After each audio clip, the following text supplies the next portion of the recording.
You know, I see that DKNY shirt. It takes me back. It takes me back, LaJune. You know that. Where does it take you back to? It just takes me back to a time when I had stuff like that.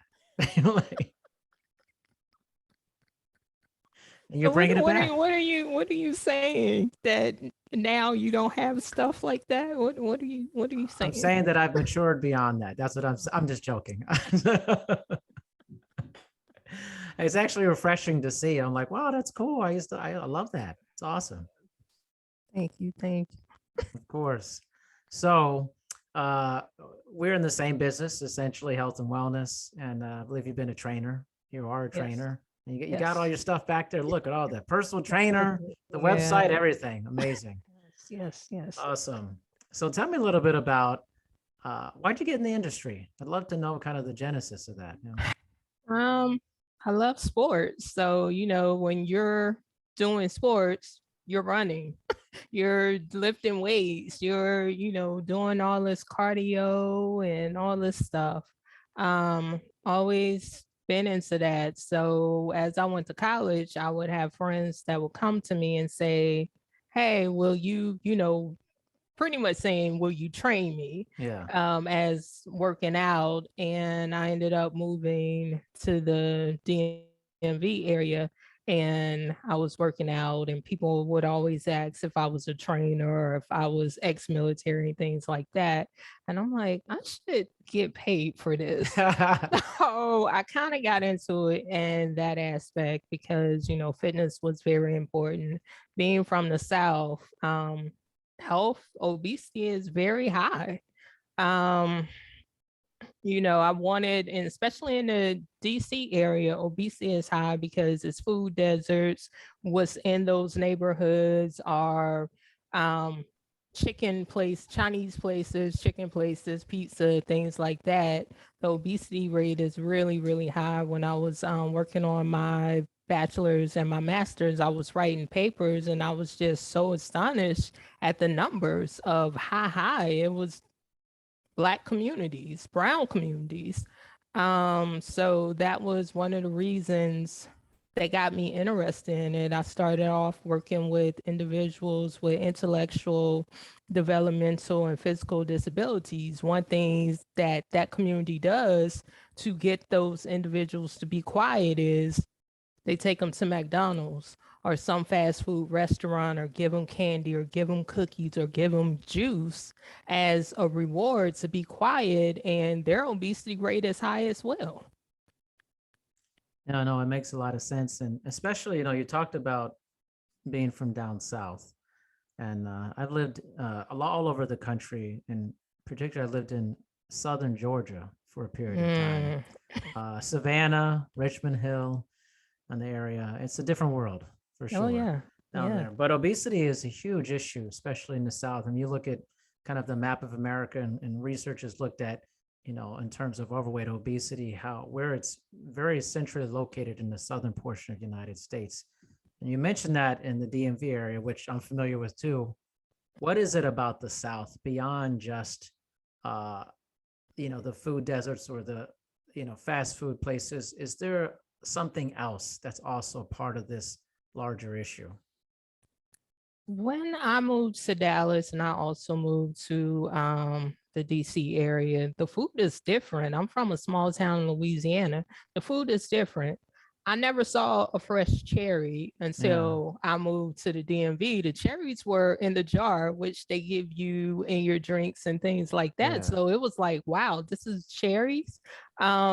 We, wasn't, because it's not a huge thing or market for people. The food is definitely different. You got your pork, you got your beef, you got your chicken. You're not really exposed to lamb and all these other types of foods. Canned foods, that's one of the popular things. Either you're getting your fresh vegetables from the produce or you're getting it from a farmer's market. So the food was definitely different. Yeah. And what is it about, especially in our culture with obesity? And especially, I know through a lot of my education, there's a lot of discussions about obesity and Black women. What have you noticed in this area that maybe that is a larger difference than other ethnicities and genders as well with this?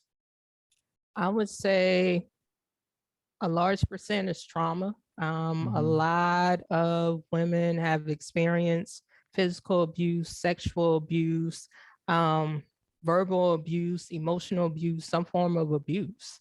Yeah. We have parents or single parent homes where the kid is at home by themselves. The mom or the dad is working 2 or 3 jobs just to make ends meet, and they're stressed out, they're overwhelmed, and they're trying to find, comfort and food to carry on, to keep going and going and going. That's emotional eating, that's stress eating.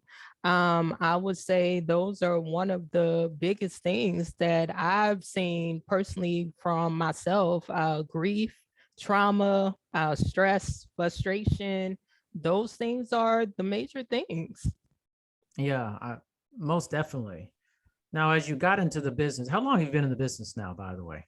So I have been in the business for over 10 years. Okay. So what surprised you when you started, and what's different than now than it was then? What surprised me, because when I started, I wasn't aware of how trauma Mm. relates to fitness and health. Yes. So, you think that when it comes to fitness, you're just working out, you working out. No, it's mindset, it's nutrition, and then you get to the fitness aspect. And I think that's where a lot of people get, confused, because they're like, I'm working out, I'm not losing weight. But have you dealt with your past? Have you got your mindset to, this is something I'm focused on doing? Have you stopped going to the drive-through to your favorite restaurant and getting your fast food meal? Because people think I can eat whatever I want and I'm working out, but you don't understand that if your Big Mac is 1,400, 1,500, 2,000 calories, you're working out from sun up to sundown. So that is one of the things that I learned from starting on this, is because I would get people in that they were experiencing grief, they wouldn't eat, they thought that that was the way to lose weight. Um, you know, Giving them an understanding of, you have to eat in order to have energy to work out. If not, you're going to feel depleted. Yeah, most definitely. So, as you got into the business, what are some of the things that you learned?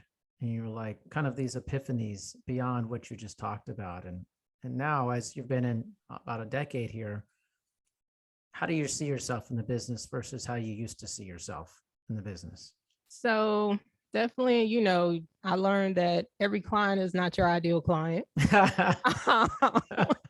Let's speak the truth here. That's the truth, because Yeah. when I started, I was like, oh, I want to help everybody. Oh yeah. And the reality is, everybody's not your ideal client. I used to train men, and that became uncomfortable, because that became a flirtation. They're Mhm. calling me, and they're not calling about health and fitness. They're Yeah. calling me on a personal level. And I'm like, okay, this is uncomfortable for me. Yeah. So, and I can relate better to women and girls because I am a woman. So those are the things that I ended up learning. The difference from when I started and now is that, like I said earlier, is I had things that I need to deal with. I went from, when I first started, I was like 120 some pounds, had a knee injury, gained weight. The highest weight was 193. And the struggles of losing weight and understanding that, as some of my clients come to me and their struggle of trying to lose weight, where it's not always easy. What are some of the issues that's going on that's not been addressed? And it was things that I had to address, like abandonment, dealing with molestation, um, grief, things like that, financial. And I had to heal from those things in order for my health and my fitness and my emotional and spiritual health and lifestyle to be where I am now. Because if you don't come to terms with those things, you're not going to be successful. I love that. But I definitely love every client's not your ideal client. Yes. I don't think I've been in the business 22 years almost. I don't think I've ever heard someone say that, be that honest about it. I love that. Yeah, that is the honest truth. When I was, like I said, I was taking on people and people didn't want to pay, and Yeah. I'm trying to negotiate, and I'm like, I just want to help. I want to help you with your goal. And it was like, but you're depleting yourself. You're burning Yes. yourself out, and they're not putting in as much effort as you're putting in, and that's not fair to you. So I had to really come to terms with that, and be okay with it, because some people may not feel okay and they may feel like they failed themselves or whatever. But you got to be okay with it, because everybody is not your ideal client. No, definitely not. What's your feelings about the state of the fitness and wellness business as it currently stands right now? Um, Uh-oh, here it goes. to knock anybody, because people do what people want to do, but that's Mhm. not something I would personally do. Like, I watch social media and I see workout videos and they're in bathing suits and little shorts and things like that. Um, Honestly, I don't want to see that.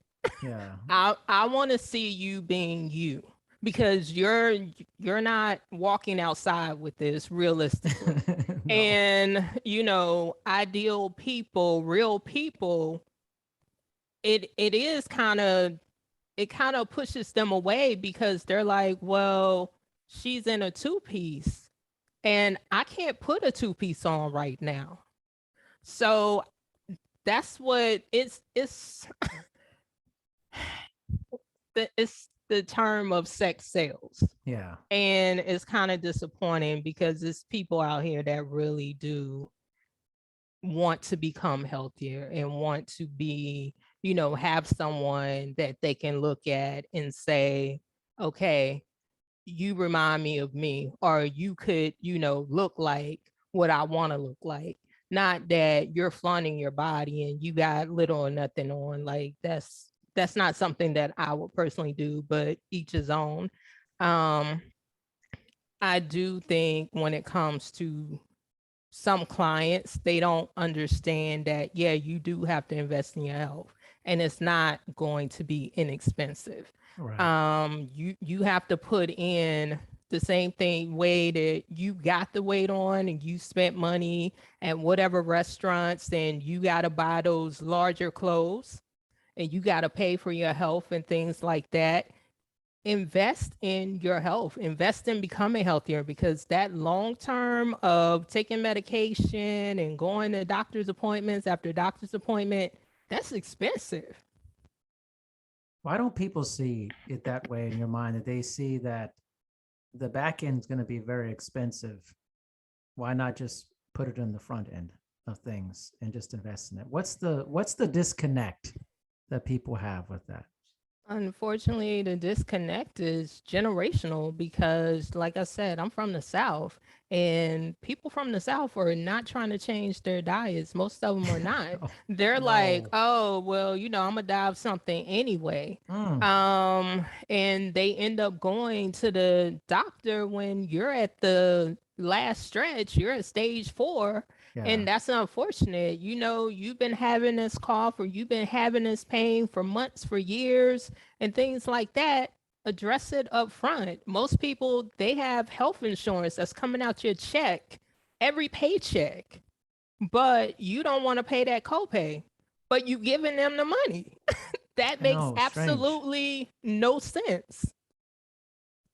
But if you look at it, when you get to that last stretch and you get really, really sick, you're paying hundreds and thousands of dollars. It doesn't make sense when you can go to the doctor, get your physical every year. If something's going on and it's persistent for 3 days or 5 days, go get it checked out. Stop ignoring it, because you may not wake up the next day. That's the reality of it. Yeah. how do we change this, especially as you mentioned in the South? What can be done to like start the actual change of this throughout the generations? I would say it definitely has to be a mindset change. It has to be, the South, most people do grow their own fruits and vegetables. Hmm. Most have their own livestock, but the thing of it is how you cook your food, being open to finding healthier ways to cook your food. You don't have to put a bunch of salt. It doesn't have to be a large amount of meat. It doesn't have to be cooked down where you're taking the nutritional value out of it. Just being open to healthier options where you don't have to. And I think people get confused where when they hear healthier, oh, well, I ain't never gonna be able to eat this again. That's not true. You can still eat it, but you don't have to eat it every day. You can have it maybe once, twice, or three times, in a month, but it doesn't have to be an everyday thing. So I think also educating schools, having something in the community to help them to learn about eating healthier. So I think those are some options as well. Talk about the impact in relation to this, like diet culture and what we see, this kind of insidious aspect of this worshiping of being thinner or a certain body type, and how. What are your thoughts on it, and how has that been destructive in our industry? So I could say personally for myself, when I was younger in my teenage years, I did experience anorexia. And again, growing up in the South, most of my family were heavy set people. And I didn't want that to be me. So when you look at the people around you, and sometimes you're like, I don't want that to be me. And you find ways to, and you're looking at TV and you see people that look totally different. They're skinny, they're fit, Hmm. they got flat stomachs, and you're like, well, that's how I want to look. I think that plays a big part too.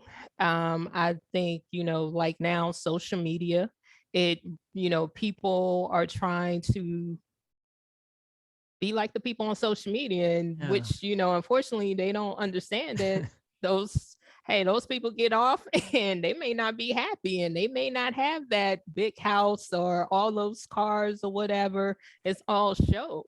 So I think that those are the things that we have to get away from, of trying to be like other people, and loving ourselves and being true to ourselves, and finding our own self happiness. And that's something that we have a hard time doing because we're trying to emulate people that we see. Yeah, like you said, who often are just portraying what they perceive to be the best of themselves, which actually may not even be the best of themselves. Exactly. I mean, I was just told, like, in one of my podcasts, someone was telling me that they knew someone who had posted, no, it was a meeting I had the other day, and they were like, yeah, a friend of mine was at a pool and there was like entrepreneur life that they put, posted. And they were like, that person lives with their mom and they have no money. Like, why are they like, like, and it's like people want you to believe that on the other side of this curtain, I've done this. Right. And I want you to see that this is me, even though it is not me. There's something Right. sinister about that, I feel, in Yeah. some ways. Yeah, because they want you to think that they are millionaires, Yeah. billionaires, and they are so far in debt, but they don't want you to see that Yeah. because they're trying to show you the glitz and glams. They're going, buying stuff, returning it the next day because they Yeah. already Yeah. snapped that picture for Instagram or Yeah. whatever, TikTok or whatever. So it's unfortunate that we feel Yeah. like we have to do that. What is it about weight loss? I feel like throughout the course of my 20 plus years, so many clients come and they want weight loss. What is this pull towards weight loss all the time with people? Most of it is health reasons. Most of it is they don't like the way they look. Mm, They don't like the way their clothes fit. They don't they're spending a large amount, and it's crazy for women. Our clothes are more expensive than men's anyway. So right. imagine if you're a size 16, 18 plus, you're spending a good amount of money. So they don't like the way they look. They, or somebody said something, because it's unfortunate. The big thing now is people harassing individuals who do suffer from obesity, Yeah. saying negative things to them. So they're like, okay, I want to become healthier. Um, so I think those are one of the biggest things around weight loss. But what it should be around weight loss is great, but it should also be, I want to become healthier. Teach me how to become healthier mentally and nutritionally and emotionally, and then physically falls into place. Do you feel that we're moving more in that direction, that we're not just focused on just the physical aspect of health or the nutrition, that we're starting to get into the weeds of what it really means to be healthy? I do think we are moving towards that. And I think that is great, because when people contact me for consultation, they say they want to lose weight. My first question is, what have you done in the past and why hasn't it worked for you? Mm, Um, and then they may say, well, I just fell off the wagon. Why did you fall off the wagon? What was going on, or what was unaddressed that you still haven't addressed? And they get it. So when I work with clients in personal training, it's not just personal training. We have health coach sessions, because while they're working out, we talk about what's going on with of them. course. We talk about what they eat. And I think more people are starting to incorporate that. Like, some trainers do meal plans for clients or meal prep for clients. I think it is starting to people are starting to understand it's not just about personal training, it's other aspects to personal training before you get to that, because personal training is only 20%. If you Exactly. haven't worked out the mindset and the nutrition, that it don't even matter. Have you talked about sleep with clients or other colleagues, the importance of this? It's becoming a huge thing. Yeah. I do. I ask them how many hours that they sleep. One of my clients is a surgeon. So just imagine, and she has a husband, two small kids. We talk about sleep. With all my clients, we talk about sleep, because when some of them started, they've said, "Oh, I only sleep 4 hours." Okay, what's going on where Oof. you're only sleeping 4 hours? Right. Because during that rest time, your body is breaking down everything. So definitely talk about sleep. Sleep is one of the main things. Yeah, I find myself spending a lot of time talking about sleep, especially as I think we've had this culture where we've idolized people in the past who didn't sleep that much. And we say, oh, see, these very successful people barely sleep. And now we know the difference. It's horrible for you, you know? And the thing of it is, they don't understand that these entertainers that don't sleep, they have people that give them massages. They have Mhm. people that provide self-care for them. The average Joe, they don't have that option. Most Yeah. of them can't afford, self-care or self-wellness days or whatever. And some of them are getting to sleep. Um, and you hear the terms of, well, you don't get money if you're sleeping. Okay, well, you're not going to lose weight and you wondering why you still got that stomach That's because you're right. not sleeping. That's exactly right. Oh man, I feel like that's turning, which is great to see, and kind of the emotional aspect. You mentioned a little bit about grief. I wanted to get back to that. So I think it's a powerful term. Talk about a little bit further about the grief aspect and how that plays a large role in a person's health. So grief is huge, especially in, the Black community. That's not something that we talk about. My Yeah. dad died when I was 6. So it wasn't a conversation of, how are you feeling that your dad's not here anymore? And I was a daddy's girl. Yeah. There was never a talk or conversation. It just was, okay, we go on with regular life. And I think that's hard. I had a friend who struggled with grief of losing his daughter. And I think she was like 10 or 11 from cancer. And he was trying to be strong and thinking that he could handle it. He couldn't handle it. It was his firstborn. He had Hmm. other kids. He was depressed. He was drinking. He was overeating. And those are some of the things that some people do. And it's not always just the grief of someone dying, it could be a grief of a relationship, a grief of a job being laid off. It's so many terms when it comes to grief of losing something, of what that looks like for a person.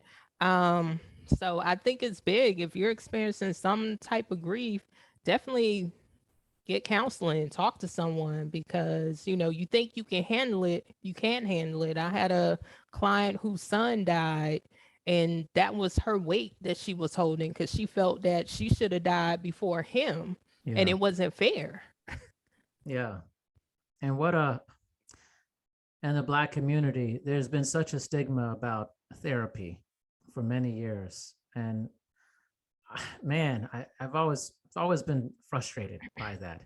But I'm so glad that I'm seeing that more and more there's more of an acceptance, because grief hits all humans. It's Oh it's yeah. it's Oh all yeah. people, and it's important to you have to face what you're going through. You cannot allow it just well sweep it under the rug. That rug gets pretty big. You don't deal with it, you know. And it hurts because birthdays come, Yeah. special occasions come, and you start to miss them, and you start to wish that they were there, and but you haven't dealt with it, and you go into depression, or however you find a way to cope. So I think it's definitely get therapy, a support group, something that can help from a trained licensed individual. So what have you learned about yourself emotionally through the course of your training career so far? What kind of been the biggest takeaways? Emotionally, I had to learn, because when you first start, you're like, well, I'm not going to open up. I'm not going to, connect with people. It's Mm. just, I'm a training. And then you realize the reality of it is you're working with people 3 days a week. They want to know who you are.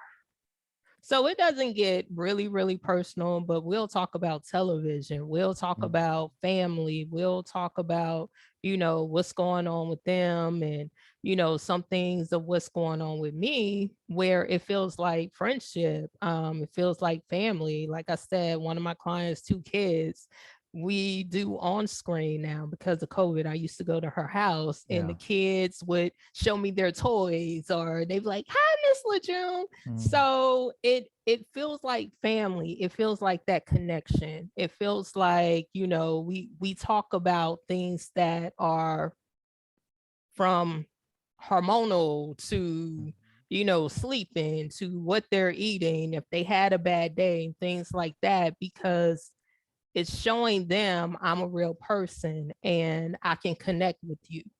From injuries, clients, I've had a knee injury. So I work with clients on who's overcoming injury recovery, or if they have like a bum shoulder or whatever.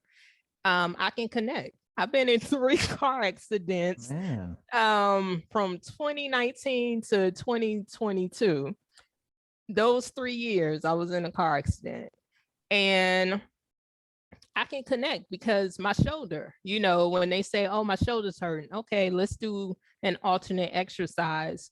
I pay attention. I think that's important, because I've worked with trainers who, I was recovering from pneumonia, and the guy was like, "Suck it up." Oh Like, man, no. okay, I'm over here about to die, and you telling me to suck it up. You thinking I don't want to do it. uh, So I think it's important to, be mindful, pay attention, hear what they are saying, look at their bodies, because I ask questions when it's certain movements, and I'll say, "Are you okay? It seems like something's going on with your arm or your knee." And they'll tell me, "Okay, well, let's find something else, because I know you have to go throughout the day. You got kids, you got work. So let's find something else, because I don't want to make it worse." yeah, well, for sure. Now you mentioned, I was just thinking about stuff people say. You mentioned that in the beginning, you had the thing that a lot of trainers have. I want to help everyone. I want to, it's just very like idealistic. This is big idealism about being a trainer in the beginning. How has that shifted in how you decide who you want to work with? Because everyone's not ideal, as you mentioned throughout the years. How's that philosophy changed? So I did last year. Actually, I had to fire some clients. It happens. It And totally happens. it's nothing personal, but the thing of it is, I think about my energy. I think exactly about right. my mood, because if you're bringing negative energy to me and you're getting an attitude with me and you're talking negative about something that has nothing to do with you, and or you always got an excuse, and I'm taking this more serious than you. So those are the things that I ask questions. I'll let you come in and I'll let you try it out. But if I start noticing that, it's not a good connection, I will refund you your money. And I've done that to clients because I'm like, this is not a good match for me. Yeah. I think not enough trainers do this. They think that you have to take all the business that comes your way, but you're actually doing yourself a disservice when you're just allowing all this negative energy. I mean, work with clients, it's a wonderful thing, but there's also just some folks who they resist the entire whole aspect of what you're doing. Even though they say they want it, they resist it. And it becomes a toxic situation. So it's trainers, it's okay to fire clients. It really is. Yeah, I've done it. it is. So- It is, because I think most trainers look at the money. And I had to explain to one client, it was her first day of starting. We did a consultation and it was like 6 something in the morning. And she was like, oh, I almost canceled. Okay. I said, well, let me explain something to you. If you would have canceled, I would have charged you a cancellation fee. And 2, this is not about me. It's about you. You think because you paid me that, oh, well, I gave her money. It doesn't matter. It does matter, because I'm investing as much as you're investing. I have to get up. I have to get ready. I have to get my mind right to be able to give to you. So that takes a lot. Especially I'm waking up at 5 o'clock on a Saturday. What? So those are things that, I had to explain to her. I was like, it's not about money for me. It's about helping you get to that next level because I care. If I didn't care, I would have been like, okay, well, just run me the money. Yeah. No, I do care because I want to see you succeed. So she got it and she was like, you're right. Yeah, they think sometimes people think it's a one-way situation, that you've been paid. So your job is to take all of this energy that I'm giving. You're my sounding board now, and I'm having a bad time. So you're going to hear about it, type of thing. Right. It's like, wait a minute, this doesn't work like this. Like if I went to your job and just started spewing all of the stuff that I don't like, you'd be like, get away from me. Like, right. Or either you showing up late every session, that would be an issue because, I had one that was supposed to come. I got up and it was in the morning on a weekday. She didn't show up. So I was like, okay. So I sent her a request to pay me for the miss fee. She was like, oh, I'm so sorry. Oh, okay. Well, I don't care about your sorry because you inconvenienced me at this point. So I think those are things that people have to be mindful of. You want somebody to be mindful of your time, be mindful of other people's time. How has your thought process about the business of training changed over time? Sometimes people get in the business of training and they're not great at business, actually. They don't understand the business and they're actually afraid to ask for money and different things. How has your thought process changed over the years about the business of training? So my thought process has changed a lot because I was that person in the beginning because, the business of training has changed. When I started, it was word of mouth.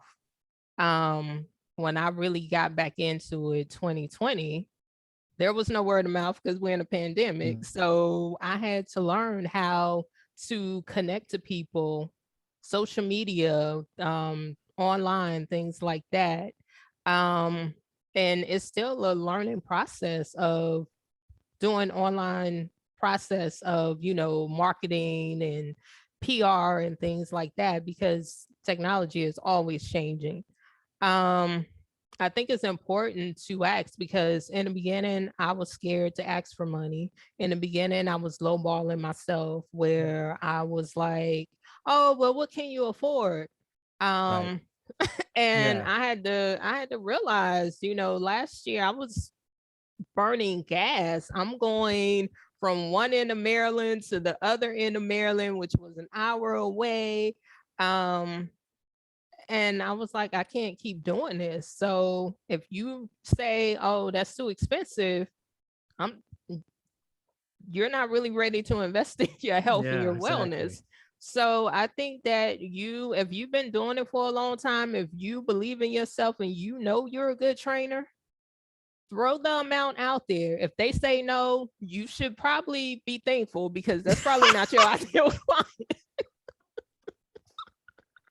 Oh, I love it. They say Not to no, be mean. you dodged a bullet when you Yes, said you no. dodge a bullet, because the thing of it Oh, is, it's like you're begging them. yeah. Why are you begging somebody that contacted you about their health? So that's I something know. that I personally had to learn, was stop begging them. This Yep. is their health. This is their life. If they want to pay it, they'll pay it. If not, oh well. Yep. Keep it moving. I have the same philosophy. I'm like, oh, they said no, Yes. probably good. I'm like, And the thing of it is, I think people are so going back to early 2000s, where it used to be $20 an hour for a trainer. no, No, no, it's no. crazy. Yeah. No, no, no. No, those days are over. Gas prices are going up. Like, People, no, there's lots of inflation happening it, here. it is a lot. It's a lot. We got bills to pay. Everybody has things they got to take care of in their Yes, life. yes. On a last note here, I thought it'd be interesting as I think about it. I don't often get a chance to speak with a lot of fellow Black trainers or health and wellness professionals. I've been in the business a long time, and it feels like we're very underrepresented in our business. It may be different in the DMV area. My parents live there, and there's different population stuff. But how can we have better representation of Black and brown people in our business? It seems like it's just not in marketing and everything.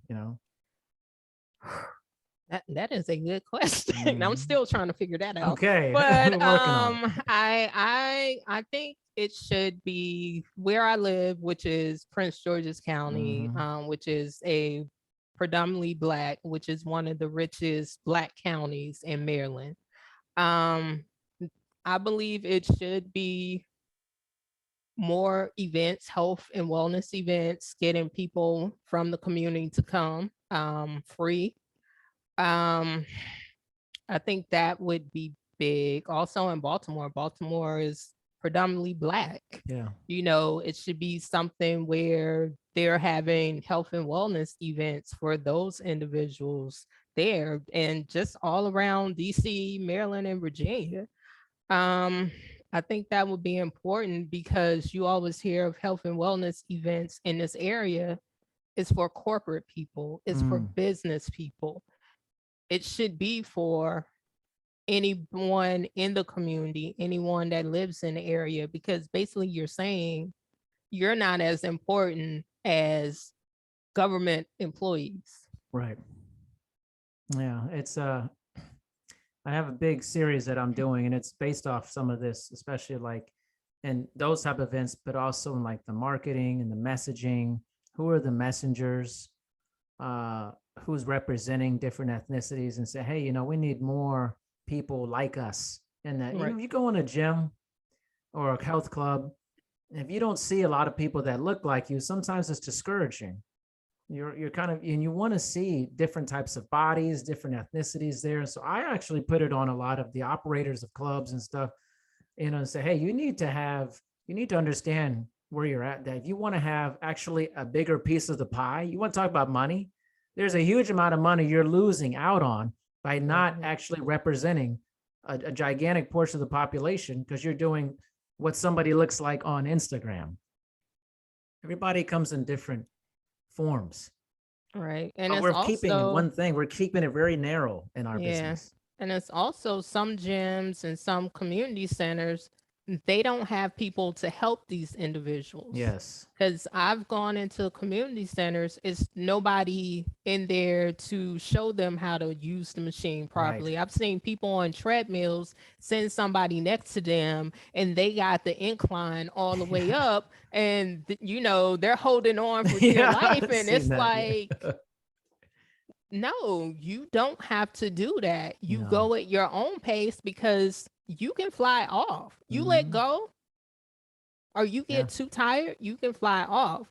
So I think that would help definitely to have someone in there to show individuals how to use machines correctly Of so no course. one hurts themselves because we all know they have that disclaimer if you come in, you hurt yourself, we're not liable. Yeah. That's not fair because they're paying a membership and one thing you could offer is having someone show them how to use the machine properly that's also trained on Yep. knowing how to use the machine.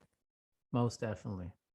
LaJune, thank you so much for the conversation. I love chatting with my colleagues and just people from all over the country. We're probably as far away as we can possibly be. Like I'm in Washington State on the other side of the country. I mean, but it feels like we're right near each other, kind of, you Yeah, know. yeah, So I really yes. appreciate your time. Tell everybody how they can connect with you, contact you, the whole spiel. You know. So LaJuneSingleton.com on Facebook, Instagram. Well, Instagram, I am LaJune Singleton. On LinkedIn and Facebook is LaJune Singleton. Fantastic. Thank you so much for your time, LaJune, and All have an awesome right. day. Thank you. All right. Bye.